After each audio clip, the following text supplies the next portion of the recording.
Bonjour, je m'appelle Eddy Kenza. Je suis né et grandi au Cameroun. Le but de cette vidéo, c'est simplement faire mon témoignage de conversion. Comment je suis venu à Jésus-Christ et qu'est-ce que ma vie est devenue. Donc voilà, donc mon histoire commence au Cameroun. Je suis né et grandi au Cameroun d'une famille recomposée. J'ai eu une enfance un peu compliquée parce que j'ai pas grandi avec ma mère.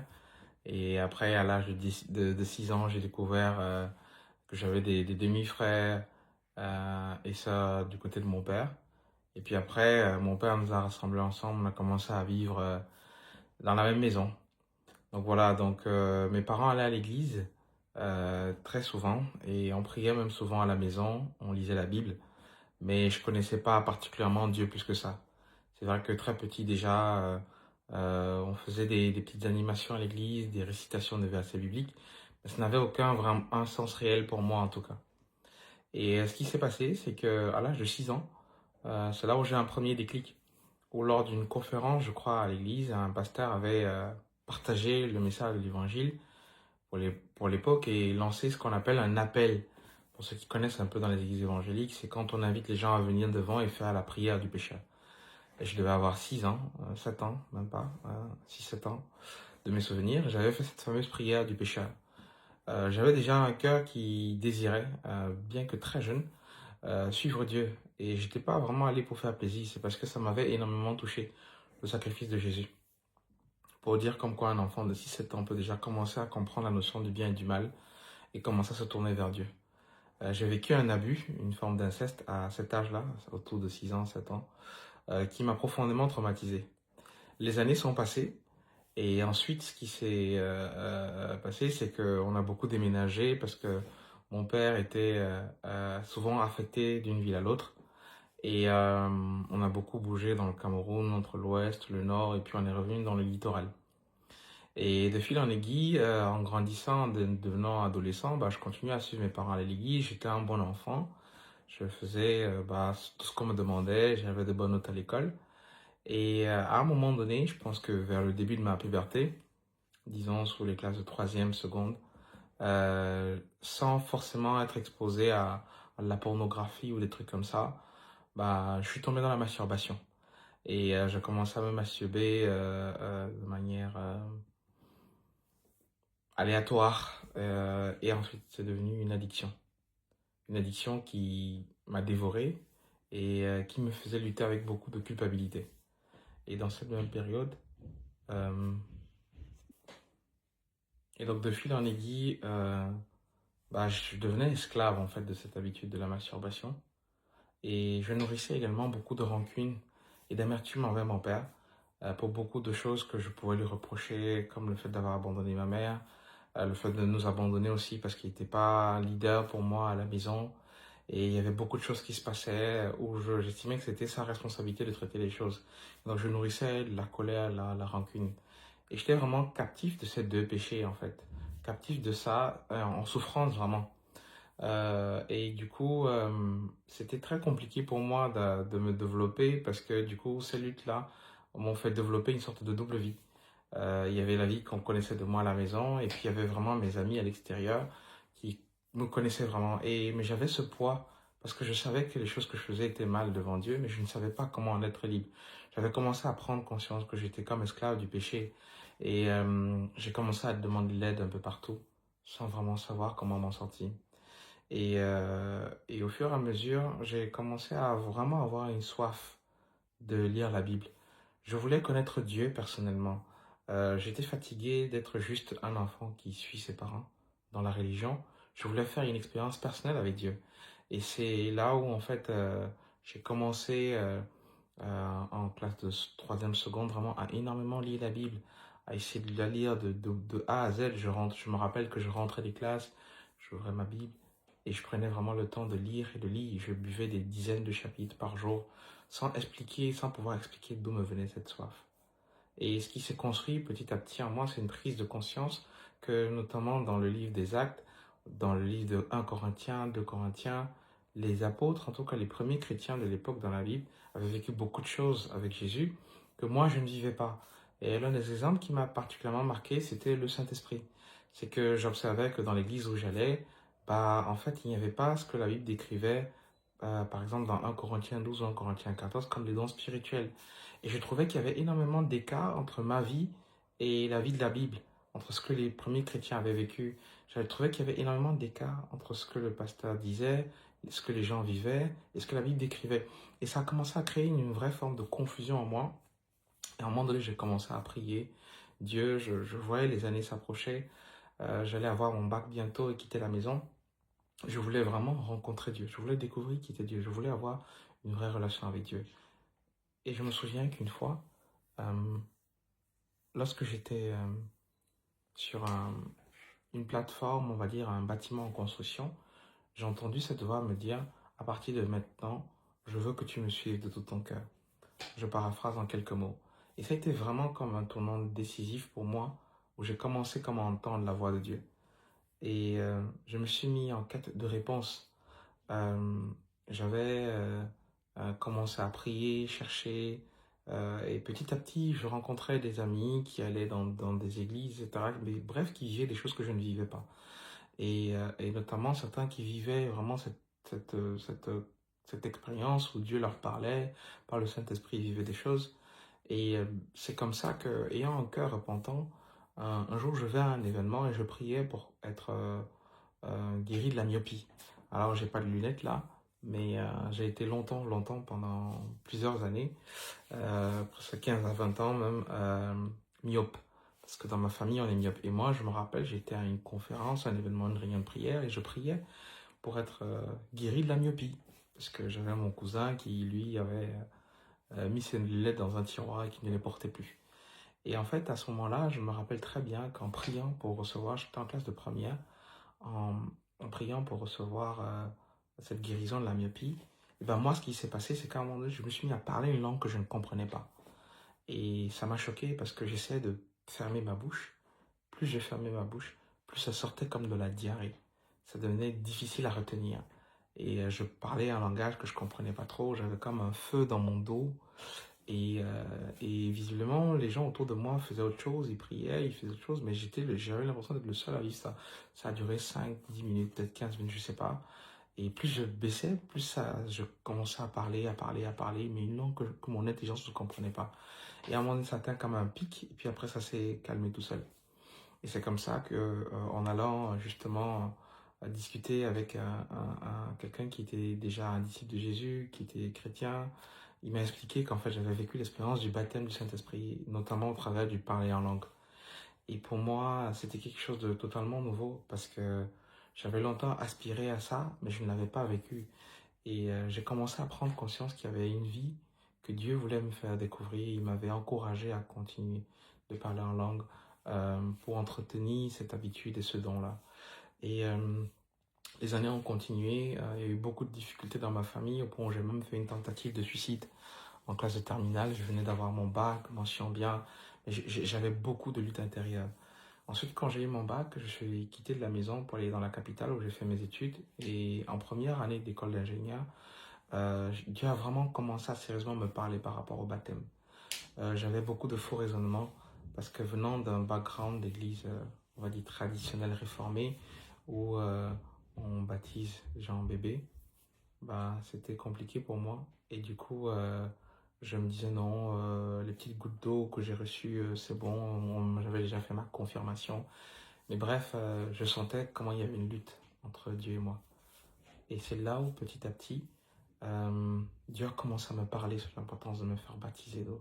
Entre-temps, j'avais beaucoup de rechutes avec la masturbation sans comprendre vraiment qu'est-ce qui se passait dans ma vie. Et j'étais toujours comme captif de cette habitude-là. Et un jour, je prends conscience qu'il faut que je me fasse baptiser d'eau. Et je sais que ça va être compliqué, donc je le cache à mon oncle chez qui je vivais. Et j'ai vraiment eu ce jour une parole très claire de Dieu parce que je voulais porter des vêtements blancs, tout beaux, comme si c'était une fête. Et Dieu m'a clairement dit dans ma chambre ce jour-là, entre guillemets, je n'ai rien à faire de tes beaux vêtements, ce que je veux, c'est ton cœur. Et je suis allé en fait me faire baptiser avec des haillons en fait. Je me rappelle très bien, c'était au bord d'une rivière, baptême par immersion, en bonne et due forme. Il y avait, je crois, une dame de plus de 70 ans. Et il y avait des gens qui lavaient des vêtements à côté. On était quatre, trois ou quatre. Et vraiment dans la simplicité la plus totale, c'est là où j'ai été baptisé d'eau. Et là, il y a vraiment eu comme un avant-après dans ma vie. Parce que autant j'avais un cœur repentant, j'avais vécu l'expérience du baptême du Saint-Esprit avant, et là, c'était le baptême d'eau. J'ai vraiment réalisé que c'était définitif là, que j'appartenais à Jésus et je ne voulais plus m'arrêter du tout. À l'époque, j'ai quitté l'église où j'allais, où on n'enseignait pas la vérité de la parole de Dieu, et j'ai cessé de me rapprocher d'une église qui vraiment enseignait la Bible et vivait vraiment cette marche avec Dieu. Et ça a été le début d'une série de persécutions qui ont commencé dans ma vie. Et au fil du temps, ce qui s'est passé, c'est que ça s'est su, puisqu'il fallait à un moment donné que je dise à mes parents qui étaient vraiment d'église traditionnelle que je m'étais fait baptiser par immersion. Et ça a été une série de persécutions qui ont duré pendant des semaines, peut-être des mois, où mon père m'appelait au téléphone, et mon fils, reviens, pourquoi tu changes d'église? Ma mère qui m'appelait pour me dire, ouais, si Martin Luther aussi était parti, qu'est-ce qu'on serait devenu, etc. Et ça a été ça, mais j'ai tenu bon.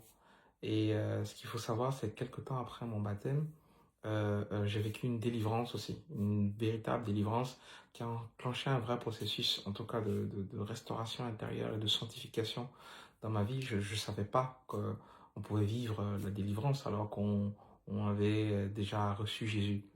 Et en fait, ma vie s'est faite comme ça. Et vers le milieu ou la fin de mes années d'études d'ingénieur au Cameroun, parce que j'ai fait une partie de mes études au Cameroun et une partie en France, je suis arrivé en France en 2012 et justement entre 2010 et 2012, j'ai été très actif et j'ai commencé à avoir des fruits en tant que disciple où on partageait notre foi avec nos camarades de classe, où il y a eu de véritables baptêmes, des gens qui recevaient le Saint-Esprit, des gens qui se repentaient, qui se convertissaient.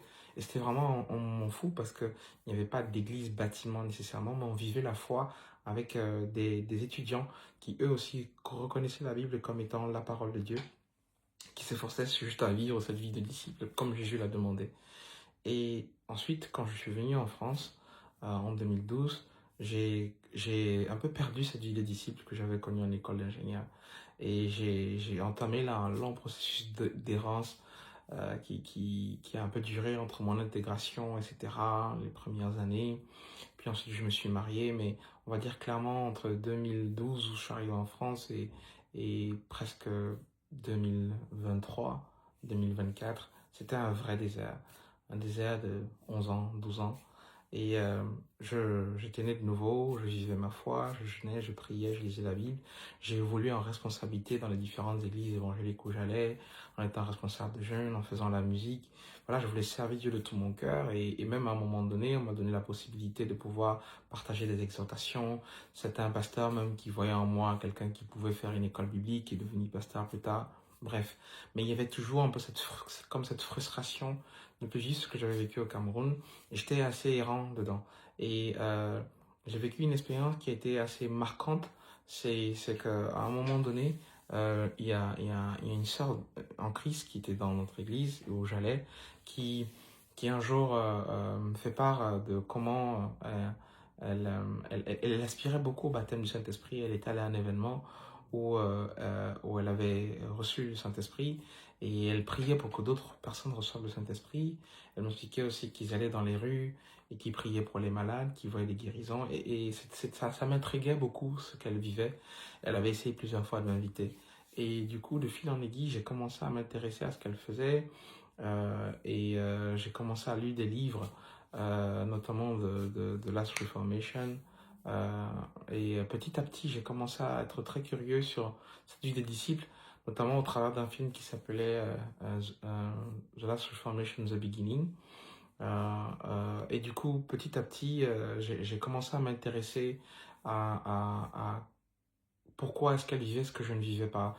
J'enseignais la Bible les dimanches, les mardis à l'église, mais il me manquait comme la pratique. Il me manquait de voir ce que les apôtres vivaient tout simplement dans les livres des Actes des Apôtres. Et un jour, il y a eu un événement qui s'appelle un Kickstart, qui est souvent organisé par cette association qui s'appelle The Last Reformation.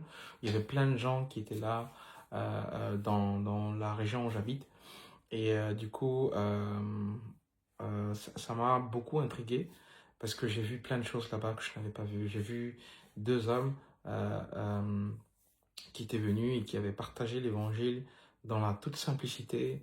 Et moi qui étais habitué à des pasteurs ou des soi-disant hommes de Dieu qui peuvent venir en costume, cravate, bien habillés, où on leur déroule le tapis rouge, je voyais des hommes simples qui partageaient l'évangile de Dieu avec puissance. J'ai vu des démons être chassés, j'ai vu la prière pour les malades. Et le lendemain, il y avait des baptêmes. Et j'avais même une proche de ma famille qui a vécu un début d'une délivrance. Et ça a été un retournement dans ma tête. Il y a eu vraiment comme un avant-après. Et c'est là où j'ai pris conscience qu'il me manquait quelque chose. J'ai pris conscience que j'avais une connaissance théorique de Dieu, que j'avais perdu cette vie depuis près de 12 ans et que Dieu m'appelait à redevenir un disciple actif pour son royaume. Et c'est là où les choses ont vraiment commencé à se mettre en place. J'ai renoncé à toutes mes connaissances. Je pense qu'il y a un quart ou un tiers de ma bibliothèque que j'ai jeté parce que je voulais vraiment, comme un enfant, réapprendre tout de zéro. Et c'est comme ça qu'avec ses amis, j'ai commencé à aller dans des parcs, apprendre comment on prie pour les malades, comment on partage l'évangile de manière simple et mener ça du disciple. Et mon cœur battait de plus en plus pour ça. Au point où à un moment donné, j'ai voulu amener cette vie de disciple en l'enseignant dans l'église où j'allais avant. Et ça a été très très mal pris. Ça m'a valu un peu comme mon passeport hors de l'église parce que ce que j'essaie d'apporter, qui était simplement d'expliquer que toute personne qui veut suivre Jésus euh, et faire sa volonté et qui est née de nouveau peut à son tour aussi faire des disciples et qu'on est tous appelés à faire des disciples. J'avais présenté ça lors d'un message un dimanche, je crois, à l'église où j'étais. C'était une église d'une soixantaine de personnes, de membres.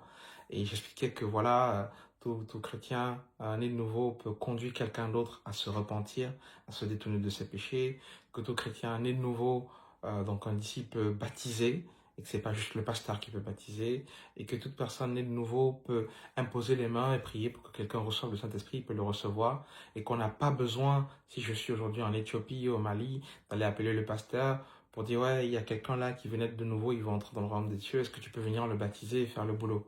Et en fait, ça a vraiment percuté l'assemblée. Il y a eu des gens qui ont remonté cette prédication, ce message que j'avais fait au pasteur.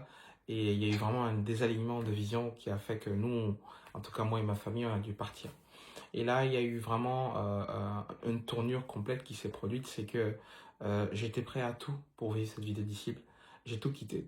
J'ai quitté des amis, j'ai perdu des amis, j'ai perdu une réputation, j'ai perdu la possibilité d'enseigner dans une église. Qui est engagé dans une église ne rêverait pas de prêcher. Et ben j'ai perdu ça. Et j'ai juste dit à Jésus, je veux être un disciple. Et c'est comme ça que de quelques fruits au Cameroun, 12 ans auparavant, et puis 12 ans d'errance avec zéro fruit, où je n'obéissais pas au Seigneur, où j'étais dans une sorte de stagnation spirituelle. Je crois que, étant toujours en communion avec Dieu et priant de temps en temps, lisant ma Bible, bah, je suis passé de quelqu'un qui a revécu une autre persécution encore, comme au début de ma foi, et qui ensuite a commencé à avoir des fruits. C'est comme ça que, avec mon épouse, on a commencé à parler l'évangile à nos belles-sœurs qui étaient avec nous à la maison. On a vu des délivrances se produire, on a vu des personnes se tourner vers Jésus. On a même pu ouvrir notre maison pour accueillir des personnes où on se regroupe, on retrouve ensemble pour partager notre foi. Et depuis plus de 2 ans maintenant, près de 2 ans maintenant, ma vie était totalement chamboulée. Et je rends grâce à Dieu qu'aujourd'hui je suis un disciple engagé, je suis un serviteur inutile. Et je veux vraiment partager au travers de ce témoignage que Jésus transforme les vies. Et toi qui regarderas mon témoignage, peu importe là où tu te trouves, j'aimerais juste te rappeler quelque chose de simple. C'est que Jésus est venu pour te délivrer du péché afin que tu sois réconcilié avec lui. Et qu'il y a un moyen très simple de pouvoir être en paix avec Dieu, c'est de naître de nouveau. Pour entrer dans le royaume des cieux, Jésus a dit à Nicodème, il faut naître de nouveau, c'est-à-dire naître d'eau et d'esprit. Et pour ça, il y a 4 étapes simples qu'on résume souvent en 3 étapes, mais je préfère le faire en 4 étapes. Premièrement, la repentance. La repentance, c'est quoi? C'est reconnaître que tu es pécheur, que tu ne peux pas te libérer du péché toi-même et reconnaître que tu as péché contre un Dieu saint, en pensée, en parole ou en acte, et te détourner de tes péchés et de ta vie actuelle. Ensuite, c'est de placer ta foi en Jésus, en reconnaissant en lui ton Sauveur et ton Seigneur. Et cette foi en Jésus, littéralement, va te pousser à obéir à ce qu'il a demandé, c'est de passer par le baptême d'eau. Le baptême d'eau n'est pas juste quelques gouttes sur la tête, comme on peut le penser. Le baptême d'eau représente littéralement la mort avec Christ et sa résurrection. C'est pour ça que tout le corps doit être plongé dans l'eau. Et ce n'est pas juste le fait d'être plongé dans l'eau, c'est le fait de le croire que réellement, là-dedans, Dieu nous donne un nouveau corps. Après nous avoir donné un nouveau cœur, une fois qu'on s'est repenti, qu'on s'est détourné de nos péchés, Dieu nous donne un nouveau corps qui est libéré de la loi du péché. Et la troisième étape, c'est vraiment ou quatrième étape, c'est vraiment de recevoir le Saint-Esprit, de prier pour recevoir le Saint-Esprit. Jésus dit clairement que si nous lui demandons le Saint-Esprit, il nous le donnera. Et cette promesse est pour tous ceux qui se sont repentis et qui ont placé leur confiance en Jésus et qui sont passés par le baptême d'eau.